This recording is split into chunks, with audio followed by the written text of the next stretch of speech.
What's up, everybody? Metal Dave here, along with my co-host Jason McMaster. Welcome to another episode of the Talk Louder podcast. Today, we are joined by two members of the band Fugitive. They are a Texas-based metal band, steeped in old school metal, hardcore, thrash, crossover, whatever you like to call it, and they are awesome. I love them. They're like my new favorite metal band on the planet right now. We have guitarist Blake Ibanez and singer Seth Gilmore on the show today. If you haven't heard Fugitive, they've got an EP out called Maniac. They have a 45 7-inch out. Both of them are so good. And I, living in Texas, have had a chance to see Fugitive live numerous times, and they are just off the hook amazing when it comes to the live show. And we talk also about, as you may know, Blake was formerly in the band Power Trip, and there was a Power Trip reunion here in Austin a couple months ago. If you pay attention to the internet, you saw about it. It was news for weeks, people talking about it. So we get to ask him a little bit about that as well. Well, to be clear, it was a Fugitive show. Yes. And then it was a little family reunion there. Thank you for clarifying. Which is a fantastic idea, and I'm all for that kinds of things, those kinds of things. I think that it's important. But yeah, Blake, the journalist and Dave got in here and ruffled enough feathers to get Blake to give a strong and honest answer that just makes a lot of sense. And it's not belittling anyone's feelings. It's actually bringing it together, but he does express. So I thought that was really good. Good job on that, Dave. Well, I appreciate Blake being so forthcoming and willing to talk about it. I even framed the question in such a way that he was free to back out of it if he wanted, and I would have totally understood. But I think he did it justice. I think he spoke his mind, and I think he did it sensitively. And you know, we've had Blake on the show. This is the third time now, and one of the things I like about him is he's here. It's almost a cliche, but he's so very well spoken. He chooses his words carefully. He gets to the point without ruffling a lot of feathers, even when feathers could be ruffled. He has a way of saying things that makes him very likable. He won't ignore the question or run away from it, but he also won't throw dirt on anybody and disparage anybody. I agree with that. I find he's an interesting cat. It was our first time meeting Seth. Yes. And exactly what you just said, think about it. And for a first impression from Seth, he seems to be in the same flock. Did you notice he was very much like Blake? He said what he meant. There's no stutter. There's no, he was a realist. So it was a great interview. And I'm glad that, good idea, Dave. Good idea to get these guys in here to shed some light on what's happening in their lives as well as in Fugitive and where they are with new material and such. Yeah, exactly. It was nice to get to meet Seth. I've seen him live 3 or 4 times. He's an amazing front man. His vocals on the recorded stuff sound great. He's the perfect singer for this style of music. And I can't wait for the world to hear him, because I think there's going to be a lot of other people who think the same way I do once they get their ears around Fugitive. Blake Ibanez and Seth Gilmore of Fugitive today on the Talk Louder podcast.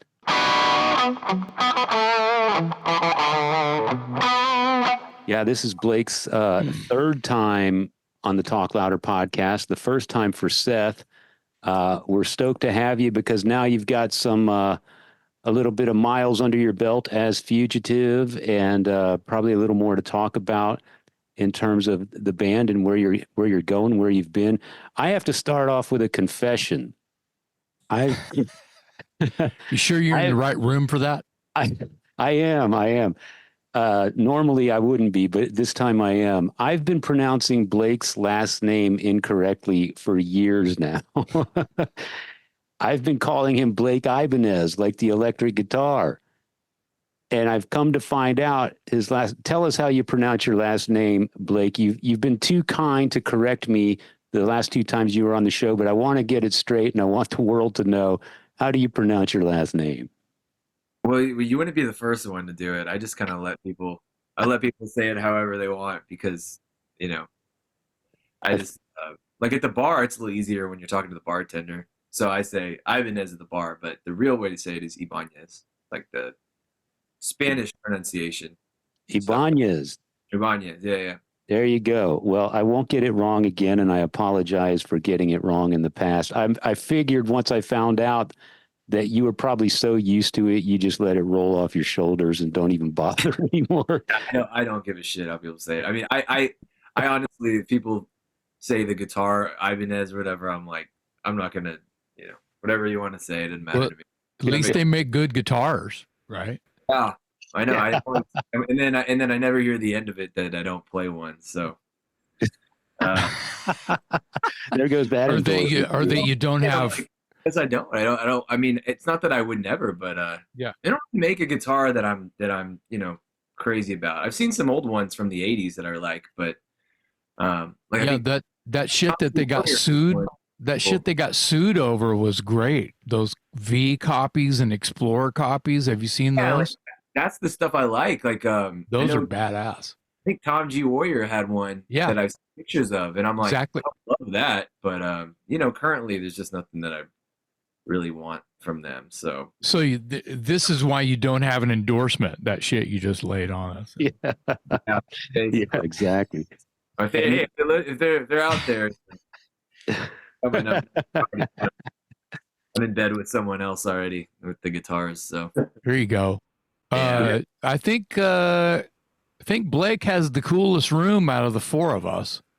Yeah, you can't even see it, but there's a lot of that's great on the wall, and that's so we got a lot of stuff in here. Yeah, me and Dave just look like we're in Mom's basement, and you look like you're in like a professional recording studio, a cool listening room. You guys are basically you're just a few steps ahead of me. So I'm gonna get the landfill. It'll all be there won't be a space on the wall that isn't covered at some point. Landfill. It's me and Dave are in the landfill, straight from the landfill. Rock and roll landfill. You guys just came back from McAllen. That was your first time playing there. For those who are listening and aren't aware with Texas geography, McAllen is deep South Texas, practically on the border of Mexico, I believe. It's about as far south as you can go. What was it like down there? What was the audience like? What do you? Do you want me to go or you want to go, Blake? You go. I'm talking about.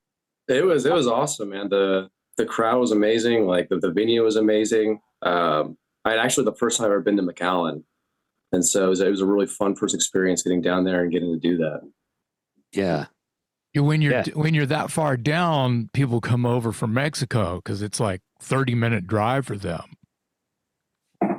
Yeah, and a lot of bands don't travel to McAllen, so they're probably starved for killer music. And oh yeah, they were really appreciative of it, and it was awesome. They had a great reaction. It was awesome to be down there. Yeah, in the lead up to that show, you guys were rehearsing. I won't disclose the name of the place just in case I don't want to let people in on your secrets, but you posted on Instagram. I guess it's not a secret if it was on Instagram, but you posted where you were rehearsing the night before that gig, and it was here in Austin. And my son came running into the room, and he's on his phone, and he says, "Oh my God, Dad, Fugitive is rehearsing right around the corner at such and such." And I was like, "Really?" And he goes, "Yeah." And he showed me the picture, and I said, "I wonder what they're doing here." And then I thought, well, maybe they're laying over in Austin so that the drive to McAllen isn't so long tomorrow. And then he tells me he thinks one of your guys lives in Austin. Is that right? Yeah. Yeah, Victor, our guitar player, he lives in Austin. Okay, so it's all starting to come together. But he was really excited because you guys were literally 5 minutes around the corner from our house. That's funny. Yeah, this guy flew into McAllen. Yeah, I flew in. Like a smart, like a big baller. Yeah. Singer. That's the beauty of being a singer. You don't have to necessarily have to be at the jam before the show. No, he usually comes to practice, but I was like, if you want to just fly to McAllen, it'd be easier, and you can he was working and stuff, so it's like it makes sense to do it anyway. He got to get the back with us, so he got the experience. I got the experience. So nice night out. Yeah. So how did you guys meet? Obviously, you're from the same scene. You have bands on the same circuit, that sort of thing. So you obviously crossed paths. But how did you initially meet? And then Seth, how were you approached by Blake to be part of this new project that he was working on that turned out to be Fugitive? So we had met years ago at a venue called 1919 here in Fort Worth. It was a small DIY venue over in the south side of Fort Worth. And then years later, we became closer through our friend Daniel. And I've been moving all over the place, but I moved back to Fort Worth in 2016-ish, around that time. And I can't remember what, but we just started hanging out, and the whole Fugitive thing coming together. We were at breakfast one day in Fort Worth at a place called Trinity College. And we were in the middle of COVID. We were just riding bikes everywhere. And he was like, "Hey, do you want to start another band?" And I was like, "Yeah, let's get after it." And so we started brainstorming it and got after it, and here we are. Yeah. Glad you did. Yeah. Oh, dude, it's been awesome. We all are. I think I've mentioned to Blake in the past that, and Seth, we were talking a little bit off camera before we started this show. My son turned me on to Power Trip. Somehow I missed Power Trip the first go around. And by the time he turned me on to Power Trip, Riley, of course, had passed. And we were both like, "Oh, no, man." First of all, it's horrible news. But secondly, we're never going to get to see this band live. They're never going to put out another killer album. And I was thinking, man, what do they do from here? Because that band was so killer. And here comes Fugitive. And you guys have like exceeded all expectations that I could have imagined, because I thought Power Trip was unbeatable, but you guys are really doing something special, and in some ways carrying on the tradition of Power Trip, but you are making it your own. And in my opinion, you're the best metal band going right now. Hey, Big words. Yeah, I know. Love it. thank you. That's Yeah. awesome. Jason's like, "You need to listen to more metal notes." No. So let me let these guys in on our pre-episode conversation, because Dave was texting me just wet. He was just fucking wet. About you guys, about Fugitive, and what you guys are doing. And I was saying that the word I used was you're revisiting a style, and I didn't go into detail. I meant it was all positive when I, in me using the phrase,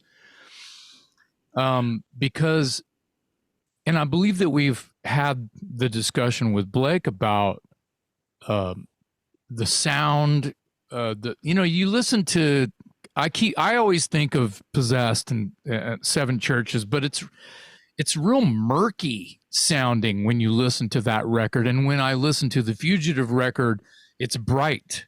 And I hate the word modern, but it has a production that is crispier and a little bit more, than, muffly kind of metal blade drums, or what, where it sounds like the heads on the drum kit are 5 years old. You guys have more bite than something from the era. I feel like you guys, old hardcore and old thrash and old, because some of your songs are not just flat out a million miles an hour. There's more of a groovy thing, dare I say a rock and roll kind of a thing. Just as far as like tempos and the way you guys are putting your songs together, does that make any sense to you guys as far as where you guys are going with even new songs you're working on now? You're not gonna go Jazz Odyssey on us, you're gonna stay the course of a style.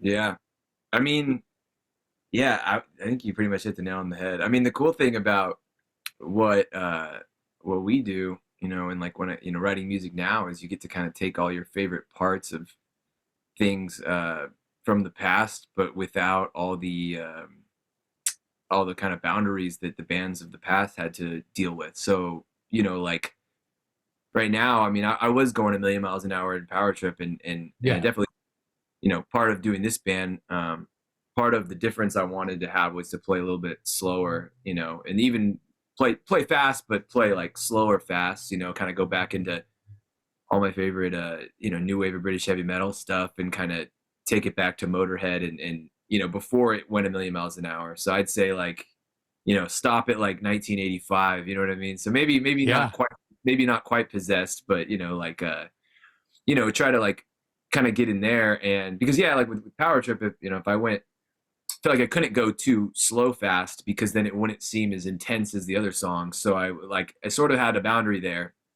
And, you know, it's fun to be able to go back into that and do all the fast picking that I like going along with. And there's a lot, you know, there's a lot more space, you know, a lot more groove. And so I can kind of take stuff from the early 80s and the mid 80s, and then I can, you know, I mean, there's also a big element of it where I'm into like some of the late 80s, early 90s records from some metal bands when they were trying to get heavier and, you know, experimenting with that. And I think that seems like a little more like a modern angle to take, because I think people really do still like heavy, you know, and, you know, there should be an element of that. I always liked having heavy elements in Power Trip, but we all like heavy stuff too. I mean, it's not everything, you know, I think there's a place for it, but it you know, people I think that type of stuff can translate to any listener. So I'm pulling stuff from, yeah, like early 90s groovy groove metal type stuff, you know, things like, you know, like when Celtic Frost was getting groovier and, you know, the stuff they did that influenced Obituary and Sepultura, you know, that whole lineage and how that's going. And then I can kind of throw in,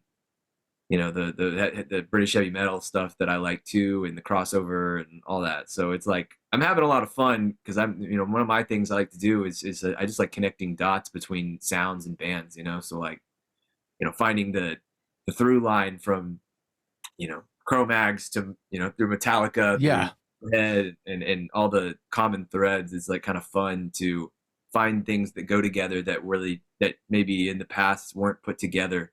You know, that's kind of a way I like to try to find my own way through music, you know, and it maybe not so much reinventing the wheel, obviously, but you know, taking the parts that we all like or that I like and, you know, maybe putting them together in a way that maybe someone hasn't quite done before. You know, I don't know, maybe that's up for debate, but that's how I see it. I don't know. How do you see it, Seth? I don't want to do all the talking here.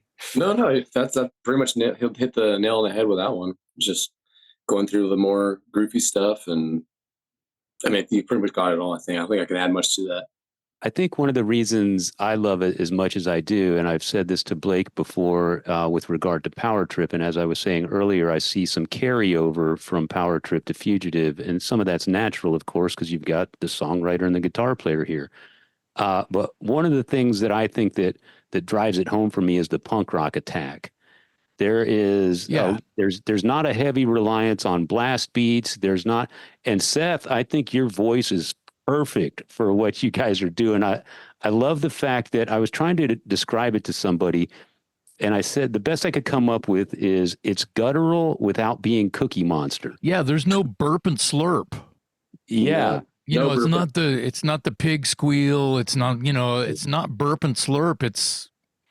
There's something there that I don't hear all the time. Like when you quote scream, it's not really a scream. It just sounds like a guy falling off a cliff or something like that. It's just like, ah! And then there's like these little wretched little, you know, for emphasis, these little like vomit wretches, you know, and it's just perfect, man.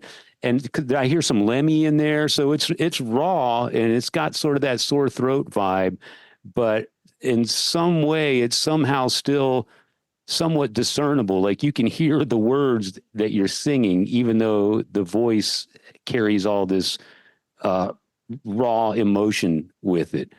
And then I think some of that might have something to do with some of the hardcore influences. I think that's what attracts me to Fugitive, is just that punk rock attack with not a lot of reliance on blast beats, not a lot of reliance on Cookie Monster vocals. It's just got all that just raw adrenaline attack, and it's just driving boom, boom, boom, boom. We've had this discussion before. Yeah. Where it's just like a single kick just driving this thing home. And I think the vocals are perfect on top of it. What would you say are some singers that you take from? Or is it German thrash? Is it as old as the Cronus and the Tom Warrior, or is it, some New York hardcore bands that I don't know about? Where are you? Oh, there's definitely some Tom Warrior in there, Lemmy in there. I love all the South Florida death metal stuff, Right. Yeah, I mean, probably from hardcore, I mean, a lot of the, like Jason Tarpey from Iron Age, he was a big influence on me. Wow. I guess I could go on and on and on, but yeah, I guess those would be the big ones. Tarpey was a big one for me. Like when And I you guys, are you guys close? Were you guys friendly, and did you pick Tarpey? up? Yeah. I wouldn't say we're close by any means, Oh, okay. but I'm not say quite younger than him, but when he was coming, I was a younger kid. So when I'm watching him, I was like, oh man, this is incredible. That's cool that you picked up on somebody who was local. Yeah. Yeah, I think that's really cool too. My first exposure, like to that type of vocal, really. So it's Tarpey. Tarpey's far out. What's the first song you guys worked on together that we're familiar with, that either made it to the Maniac EP or the Blast Furnace Standoff 45? Was it Hell's Hat Baker maybe, or that song? It was one of those, right? It was like, is it Maniac or Hell's Hat Baker or something? I think we started working on first, right? You remember? It was, I want to say it was Maniac. Maybe it was Neutral. It was one of those, yeah. Yeah. Oh yeah. We kind of did them all like in a pretty short period of time over like a summer. We were just together every day, and I don't remember which one was first. Part of me thinks it was Hell's Hat Baker just because of I feel like that one was done first, but yeah, Is that, I don't know. Was a listener, the first thing I heard was Maniac. Maybe it was that. Yeah. I think it might have been Maniac. Yeah. We may have done that one first. They were all bro. When you guys were collaborating together for the first time and you were starting to listen back to some results, was it instantaneous that, yeah, we nailed it? Or was it like, okay, we're almost there, we need to tweak this and work on that? And if so, what were the little odd bits that you felt you kind of had to fine tune a little more? Or did you just nail it out of the box? I felt like when we started rolling it out, it just came pretty organically and quickly. Like the first time through, there were some tweaks here and there, but it came quickly. Yeah. Right, Blake? Like it was a pretty process. Well, it's funny because going into it, it kind of started okay, let's start this band, and then I started writing, music and all that, putting some songs together, and that was all going, as it would, if I was doing a power trip thing. So it was kind of like business as usual. But going to doing the vocals, I really, obviously, I had faith that it was going to be awesome, but we didn't even know. We had never really even worked together. So once we got in there and just started working, I think I think just the fact that we're friends and we communicate well and we trust each other and all that stuff, he was willing to do what I was thinking on maybe something or try an idea. And I think we just collaborate nicely. There's not an issue with, trusting each other or delegating decisions. Generally, I think we just both agree when something sounds good, and he's always down to try what I have in mind, given the fact that maybe I have a vision for how the song is going to go based on how I wrote it or whatever like that. So, and then his lyrics, I feel like when he comes to the table with lyrics, he kind of knows what I'm looking for and what my, I guess, standard is. And then, even if I'm oh, let's try something else, he's usually cool about it. And, I like that, even with something I write, I want to show it to everybody. And if they are really excited about it, that's great. If they're it's all right, then I'm totally, I trust everybody to be honest with me. And I don't, I want everybody to be happy. So I think we just work well together. So when we started doing it, I was I knew that he had a really good voice. So when that solves a lot of the problems, so it's wasn't I didn't know what the voice was going to sound like. So I was once we started doing it, I think it kind of came together pretty quickly. And I have a little, studio mini microphone and interface and all that at my house. So we just were you came over and we're just getting juiced up on coffee and like trying shit out. So it's kind of fun because we can just record some stuff, sit down, listen to it, take it home, and then come back the next day and make tweaks. So it really, yeah, honestly, it's pretty. I wouldn't say I was necessarily surprised or anything, but we definitely went into it not really knowing how it was going to turn out. You know, This is a related question. I'm sorry to interrupt, but this is a related question. That's why. Anyway, do you feel like was there ever a point, or has there been a point? Because it doesn't sound. I think I know the answer already, but has there been a point where, and you almost said it, but you didn't? You kind of backpedal a little bit, where you write some songs and you present them to one another, like you, Seth, write some lyrics and you're like, and you write some riffs and send them to Seth and he goes, or has it just been this like, boom, yeah, okay, cool, next, right? Where you have to pump the brakes and kind of, you know, go back to the drawing board and tweak a couple of things to, you know, without asking, well, shit, how come, what's wrong with it? Or what, before you just have to elaborate on that. Have you written, because sometimes, you know, you can write a batch of songs and then give them to the singer. I'm in this position all the time. And, you know, I'll be completely fucking inspired by, you know, 5 out of 10. And then I go, here you go, here's 5 of them. And then the rest of them, the whoever gave them to me goes, yeah, what about the other 5? And I'm like, Has that ever happened to you guys? Because it happens, you know what I mean? Especially if you're going for something as a group. I can answer for myself. Yeah, I've definitely have presented some lyrics and it's like, all right, that's way too wordy. Like let's kind of bring that one back to the drawing board and work on that one. Yeah. So yeah, that's happened a few times. Yeah.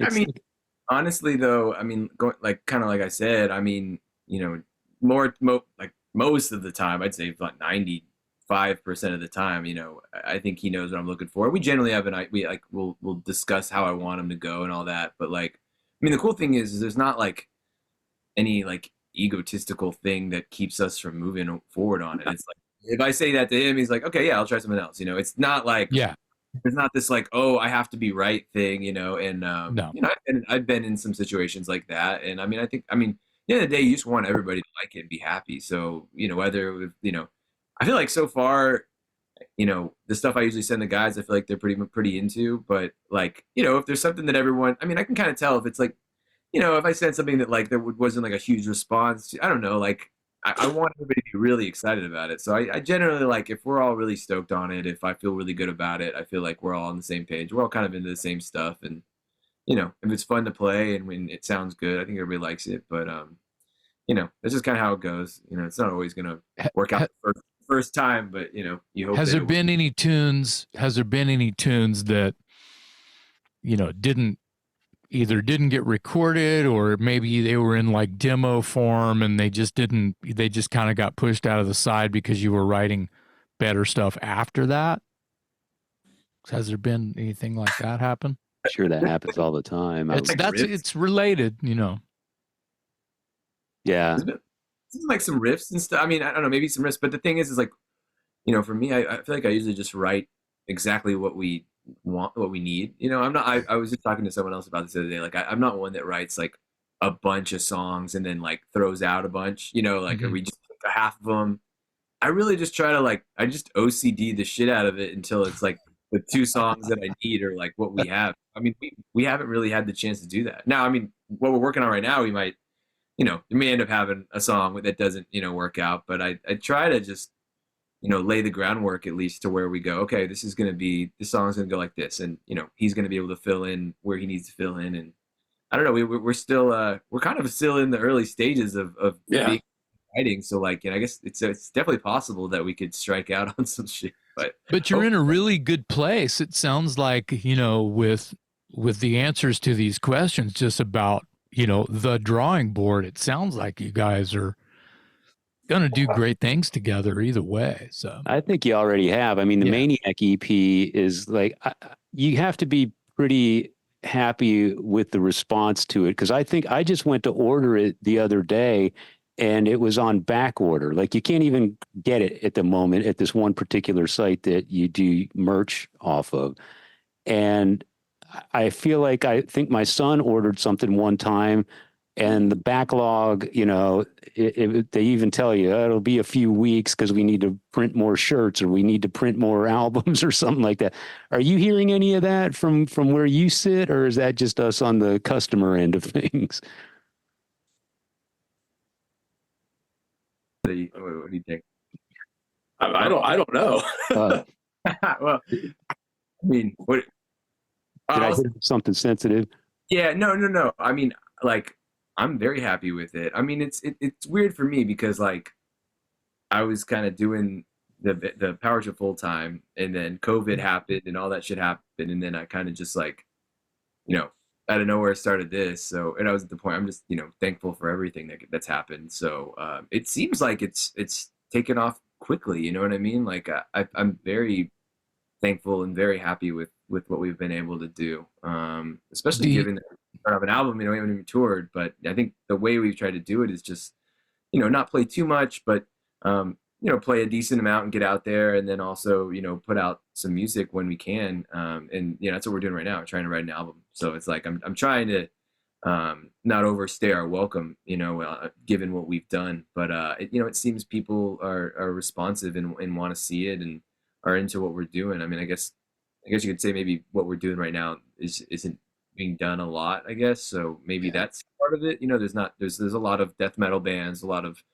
stuff like that. But I don't know if there's a lot of like thrashy, heavy metal stuff happening kind of with an active band. I mean, there's some, but yeah. maybe, but I can't complain. I'm very happy. I feel very fortunate. So have you guys been offered any tours?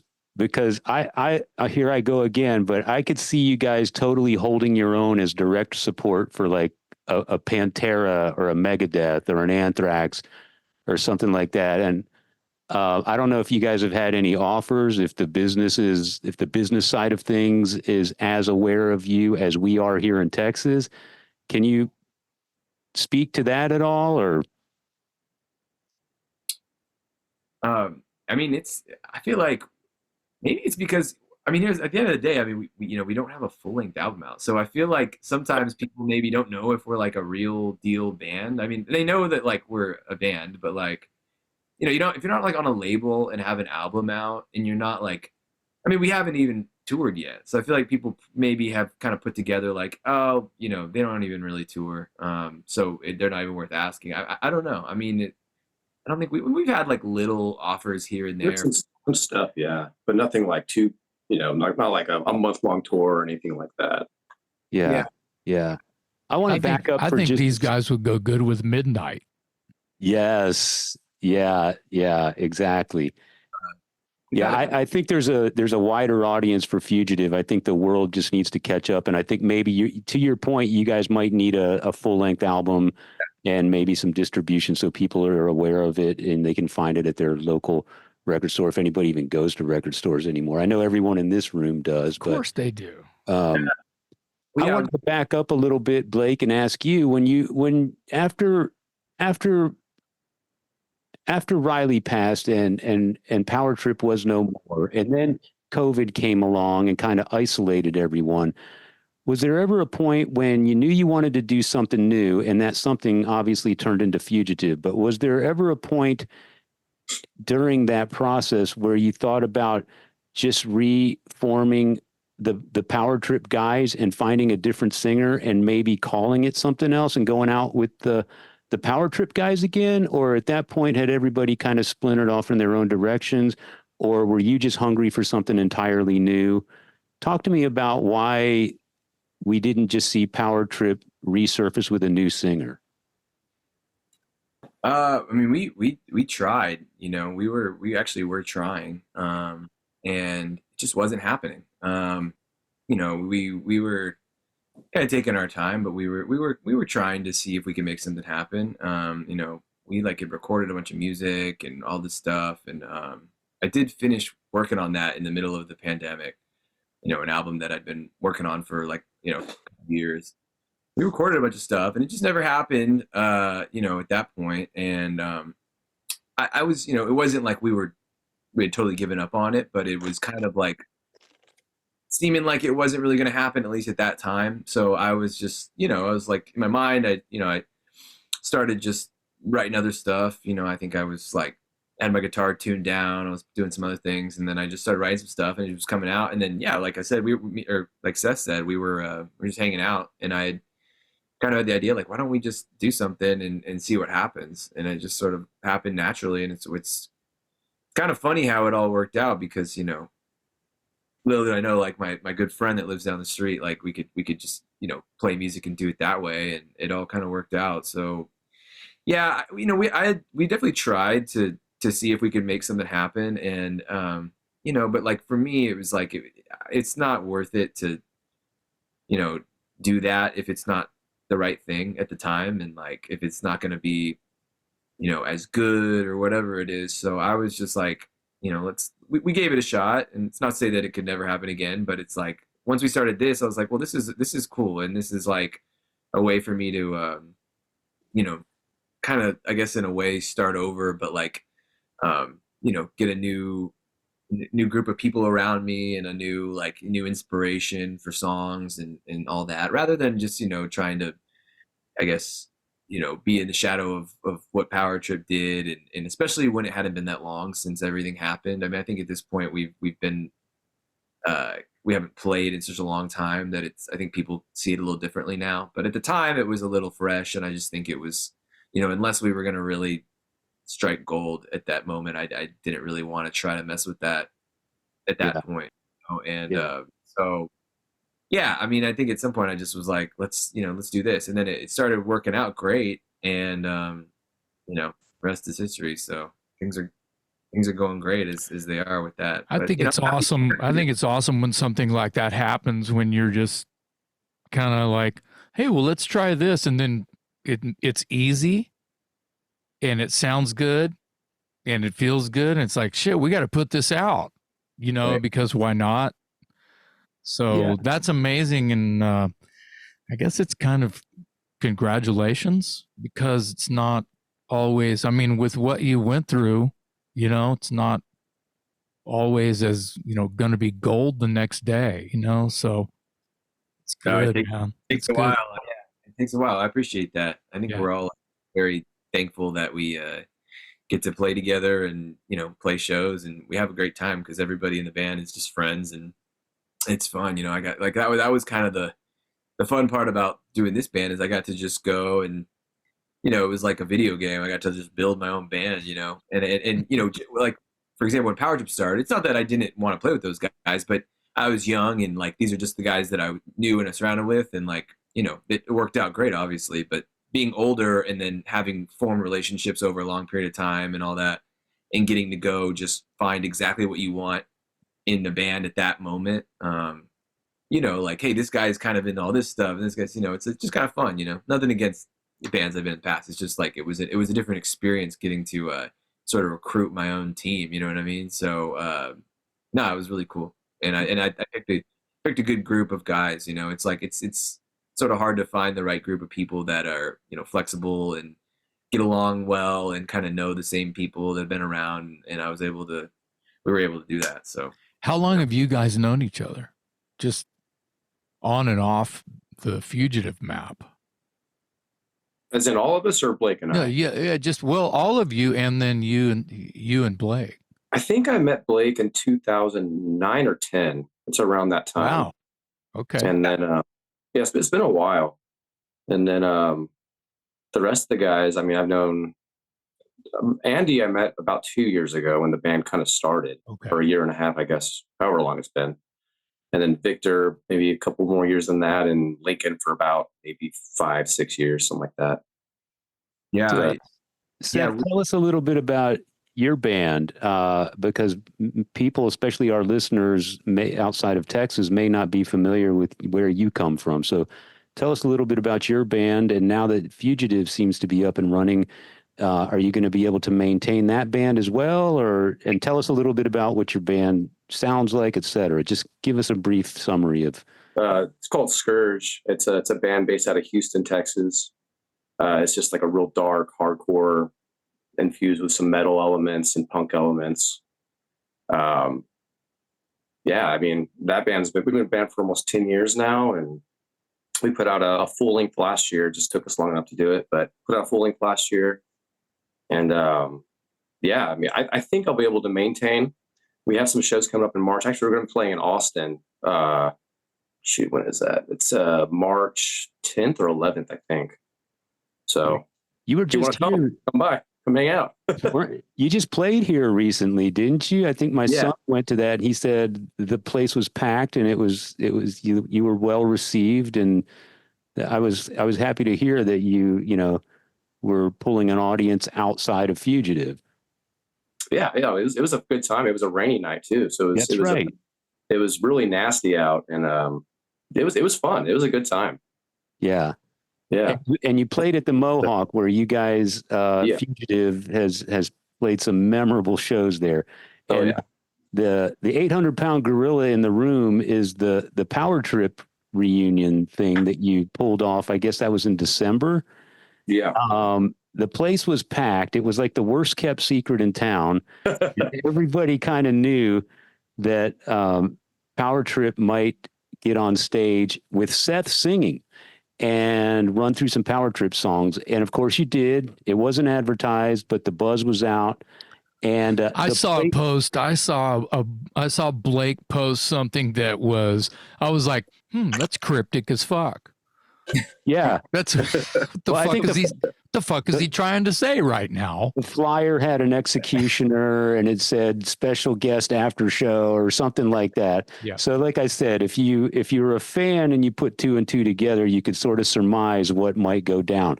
So it went down. It was crazy, dude. I was there. I've been to Mohawk 100 times. I've never seen that many people there. And they were jumping out of the balconies, man. You can see this on YouTube. It was completely insane. And so my question is, why Austin? I thought it was interesting that you guys, being a Dallas-Fort Worth area band, would do your first Power Trip reunion in the city of Austin. So why did you choose Austin? And why was the time right? Well, yeah, people like had mentioned that, and the thing is like it wasn't so much that we chose Austin, like really it comes down to how you're able to do something like this. So when we booked the show at Mohawk for Fugitive, it was like a Fugitive headline show. We were trying to look for bands to play, and whenever we book a show, you're putting together a show, trying to find support bands, it's like it's kind of hard because there's just not that many bands that we want to that we really want to play with that are even available.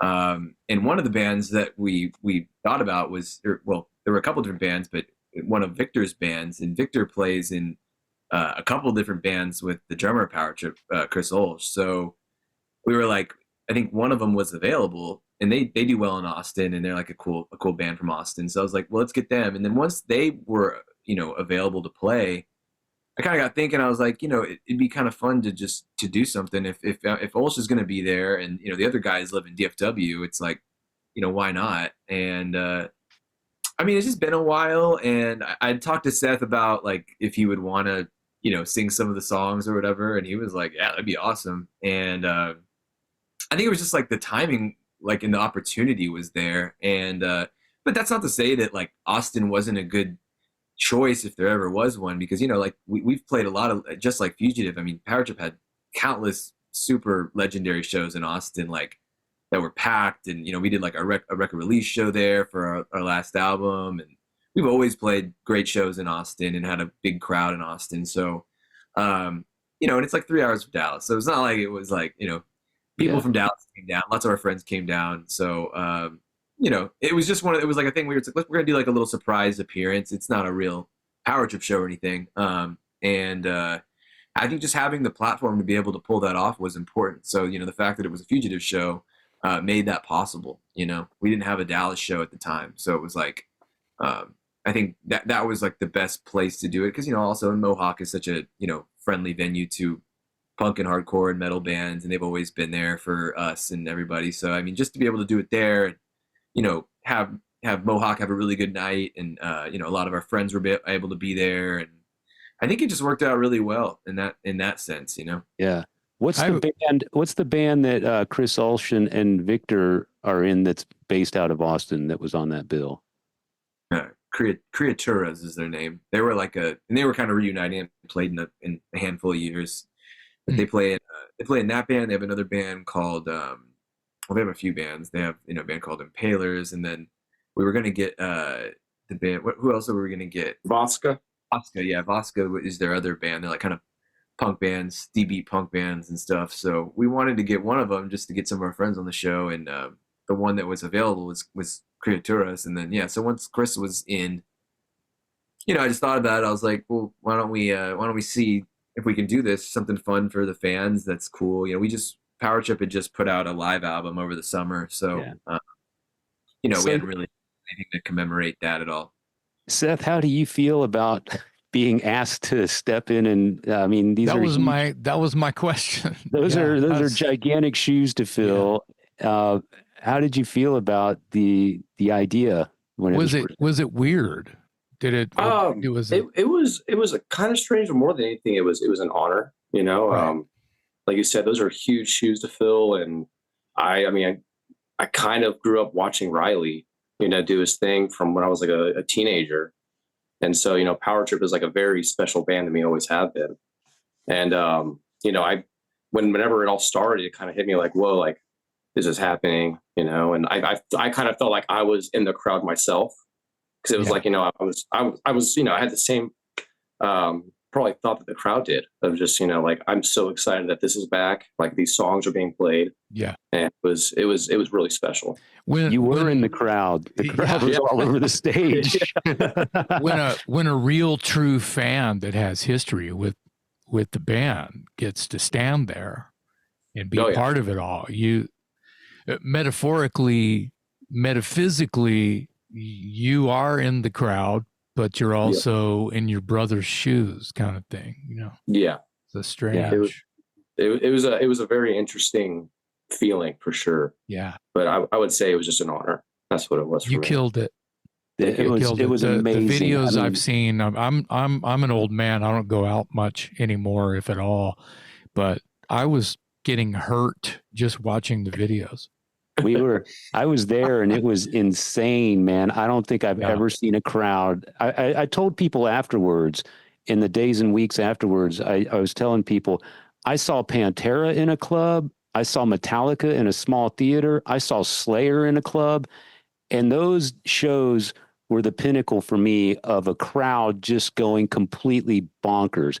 And I mean, that's back in the 80s. I haven't seen anything close to it since, until that show. Stole the cake, man, right then and there. It was amazing.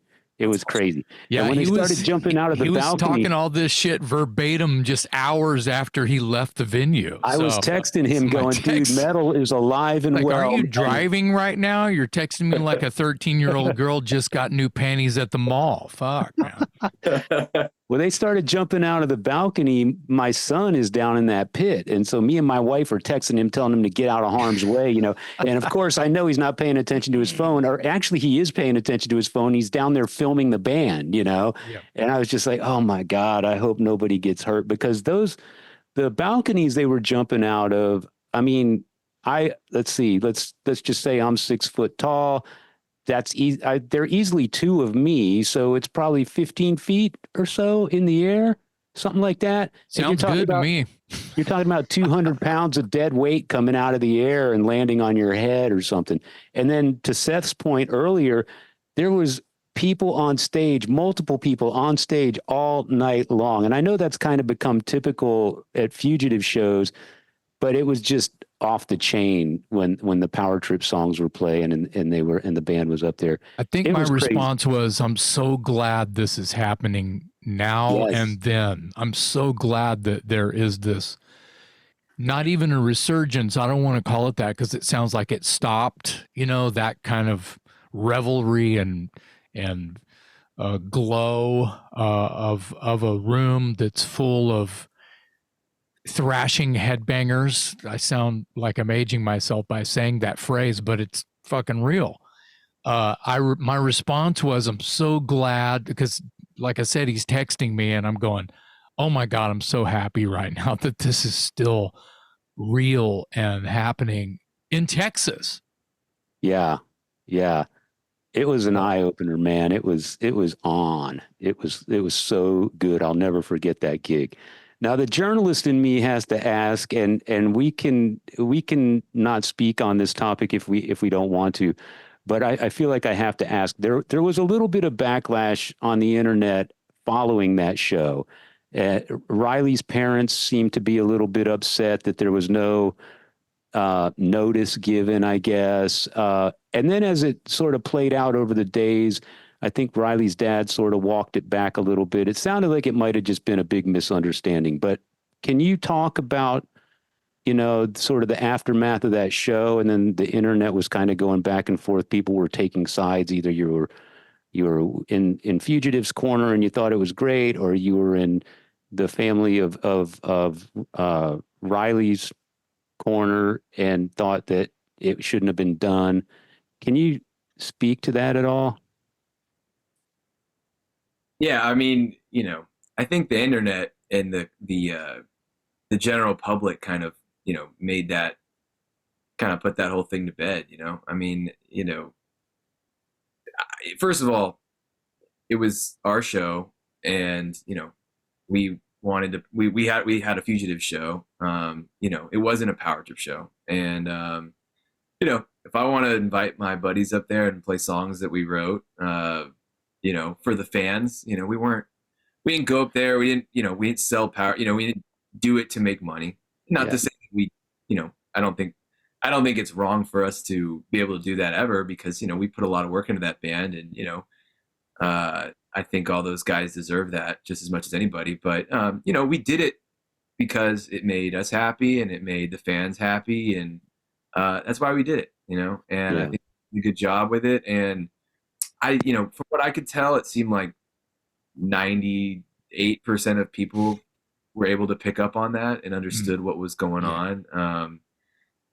And as for, the other side of it, I think they showed who they are. And I think they were dealt with by the fans that know us and know what we stood for and know what Riley stood for. And, for people to go out there, who I won't name, and pretend like they know how Riley would feel about us playing songs that haven't been played in years, and honoring him at a show, to make it seem like he was the type of guy that wouldn't want that for everybody. I think it's sad, but I don't really. You guys were making people happy. Yeah, we're not allowed to go make people happy apparently. Right. So, Right. And I think, like I said, what was said on that side was pretty telling and pretty revealing about how, how they may or may not see things. So, they're allowed to have their own view of the situation, and that's fine. I'm not going to tell anybody what to think. And I understand it's there are angles of the whole situation that aren't easy for certain people, especially, if you're close to someone. So, we just want to make people happy and, do something that we all enjoy. So people are entitled to their own opinion. But I think, all I would really say is I don't think we really had to say much. I think the internet and the general public and the fans, really enjoyed it and were able to see what our intentions were. So the love for Riley is strong, but you wrote the songs with him, so you have every right. Yeah, I mean, we all did. Yeah, band. That's right. Pretty much, everybody was in the band from day one, except for our drummer Chris, who joined a couple of years after. But I mean, we wrote the records together. I mean, all the guys in the band have played, hundreds, thousands of shows, and gave up their life to do the band and sacrificed so much. And they also had to endure the fallout of everything that happened the last few years and rebuild their lives accordingly. So, I don't feel bad about any of it. The fact that we just wanted to go up there and play songs. I mean, I don't see how anybody could have an issue with that. And you know, as for like, you know, alerting anybody to what was going on, I mean, that would kind of defeat the purpose of the surprise show, I think. And you know, I think there's probably certain things and certain reasons why you can't make certain things known to certain people. You know, maybe there's issues with communication based on, you know, certain situations that are outside of that. So, you know, there's a lot of reasons for things, but again, I think most people understood, you know, there's nothing nefarious going on. We just wanted to play the songs. We wanted to make people happy and have a good time. So I think most people don't have an issue with that. If they do, then sorry. Yeah, I appreciate you answering that. Because I know you kind of have to tread lightly and be sensitive, and I respect all that. Now, for the people that weren't in Austin and didn't get a chance to see that, is there any hope they might see it, you know, without committing to anything? Is there any chance they might get a chance to see that at somewhere down the road, possibly? There's probably a chance. What do you think, Seth? Maybe. Maybe. Yeah, it could be. You know, anything's possible. There may be a chance. You know, maybe. Yeah, I'd say strong to quite strong, maybe. All right. Okay. Fair enough. Seth, we've had Blake on the show before, and something we ask people when we have him on the show is, what got you hooked on rock and roll? I want to hear how little Seth got bit by the rock and roll bug. What was it? An album, a concert, a TV appearance? Honestly, the big thing for me was probably just riding in the truck with my dad, listening to rock music. You know, just that was a big thing. You know, he was a traveling salesman, so when I was a kid, we would just drive over Texas, just listening to, you know, the Beatles and Herman's Hermits, like real old shit. And that's probably what initially got me hooked. And then growing into my you know, preteens and stuff, I was just constantly having my headphones on, listening to whatever I could, you know, get my hands on. Yeah. So yeah, it's just been kind of like a natural progression of just finding whatever I can and diving into it, and I haven't stopped, I guess. Did you ever pick up a guitar or any kind of instrument, or were you just kind of singing along? I dabble and I play piano. I play a little bit of drums. I try to play guitar. I try. It's not, I don't know. It's not. I've seen him play piano. He's a little pianist. I can play a little piano, but yeah, I just love music. Yeah. Yeah. Nice. And what record did you first buy? What was your first the first record I ever got was for Christmas. I think I was 9 or 10, but it's a Hank Williams CD. Far out. So yeah, that was my introduction to having a CD, and I play the hell out of that. I still love Hank Williams. Still love country music. Nice. What was the band that got you into metal? Got me into metal? Man, that's a tough one.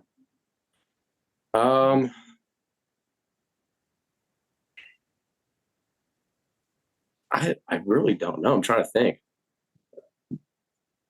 It's rare that people can't, you know, just go boom. And there was just much going on when I was a kid. I was just in and out. I mean, there was stuff that was, you know, like there was As I Lay Dying when I was like 12 years old. I listened to that was one of the first metal records.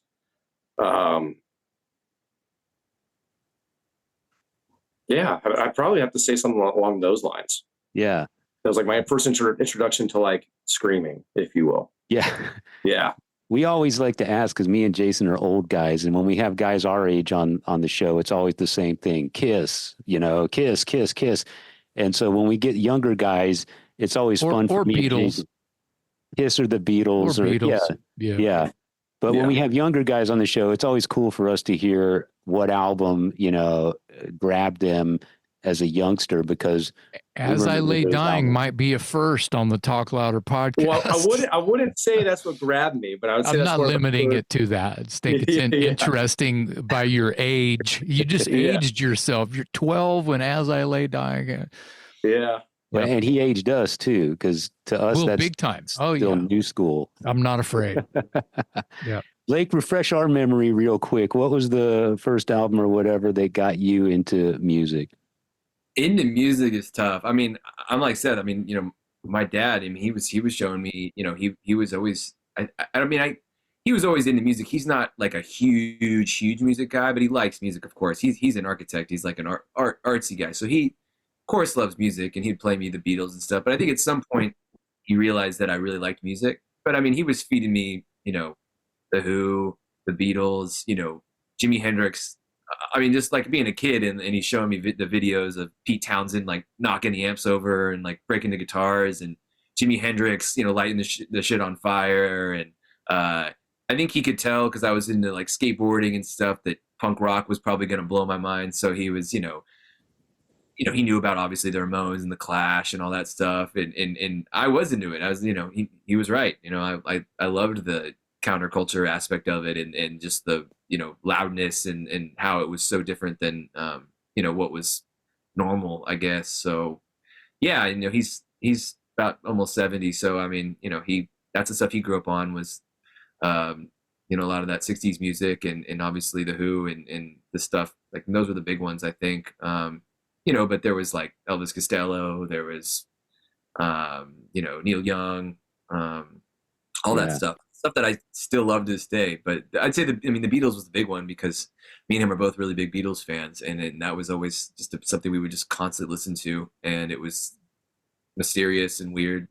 I'm the Walrus, Paul's dead, all that stuff. That was like that was fun and trippy to listen to, get inspired by. But they're still the best band for me. So yeah, it's a lot. Last question, and we'll let you go, because I told you we would only keep you an hour. What can you tell us about the writing process? What's the timeline on the first full-length Fugitive album? Well, we're getting together like tomorrow to work on a new song. So I have like tons of songs that are like halfway done. There's like three that I think we have about three that are done musically, and we've been playing like an intro live that is sort of the intro to a new song. So that song's like done musically. We haven't done any vocals to it yet, but we're working on one that we pretty much have done musically that I think is pretty primed for vocals. So we're gonna work on that one tomorrow. And yeah, I have a bunch of material, and I'm just sort of going through my head about how I want the album to go and how each song's going to work out. So that's kind of where I'm at. I get a little stuck on when I'm doing a full album, because I have to, overanalyze how everything's going to work together, and, exactly how I want to execute everything. So, but we have a lot of music, a lot of material. I probably have way more than I need for the album, but I just trying to go through each one and just finish each song the right way musically. And then, from there, we'll just keep hacking away at the vocals. I want to try to be in the studio. Nice to be in the studio by the summer, into the fall would be ideal. If we can get it all done, which I think we can. But Seth, do you write most of the are you heavy lifting on the lyrics, or does Blake, do you write some as well? And where do you get? Huh? That's why I got him. I can't write lyrics. Oh, you don't write lyrics. Okay. Well, back to Seth. I can throw in a word. So we'll come together. I'll have a whole novel written out, and then we'll kind of start to dissect it and kind of go over the phrasing and how we can kind of make it, formulate into where it's catchy, and it's a lot of fun. We live 15 minutes away from each other, and we get together and just hang out, have a beer, or not have a beer, have some cold brew, Celsius, whatever, and just kind of you can write some songs. It's fun. Where are you getting your topic? Where are you getting your feelings from when you jot stuff down for ideas? I'm mostly just, personal stuff, or just a lot of stuff I write about is just my experience in Fort Worth, or just living in the Southwest in general. I think it's a pretty fun writing topic when you kind of look around your surroundings, and it's a lot of good content, if you will. Yeah. Yeah. Wow. Good. I take a lot of influence from the Southwest. I think it's a pretty cool area to be from. Oh, so this begs the question, is Standoff written about any particular standoff that we'd be aware of, or is it just a general blanket statement? It's kind of a little bit of both. It's kind of like a song about, being badass and not taking shit from anybody. But also it's based on a factual standoff that happened in Fort Worth. I think it actually might have been the last standoff, like actual pistol duel in Fort Worth in the late 1800s. Oh, wow. Cool. Yeah, little bit of a history nerd. So Yeah. Oh, Love that's it. cool. That See, always so makes that's great that was kind of the answer I was looking for. yeah. Yeah. Yeah. Well, guys, whatever you're doing is working in spades as far as I'm concerned. I love it. I love everything you guys do recording wise, and the live show is phenomenal. Anyone out there that hasn't had a chance to pick up Fugitive's Maniac EP, check that out. There's also a 7-inch featuring Blast Furnace and Standoff. The song titles alone should make you want to buy that. And look for Fugitive, somewhere in the future, hopefully touring. If you're in Texas, you have a better chance of seeing them soon. But when you do get a chance to see them, you're going to be blown away. This is killer, old school metal, hardcore, thrash, crossover, all that great stuff. And the energy coming off the stage is always amazing. So thank you for what you do. Continued success to you both and the rest of the guys in the band. Hope to see you back here in Austin as soon as possible. On behalf of my co-host, Jason McMaster, I'm Metal Dave, along with our special guest today, Blake Ibanez and Seth Gilmore from Fugitive.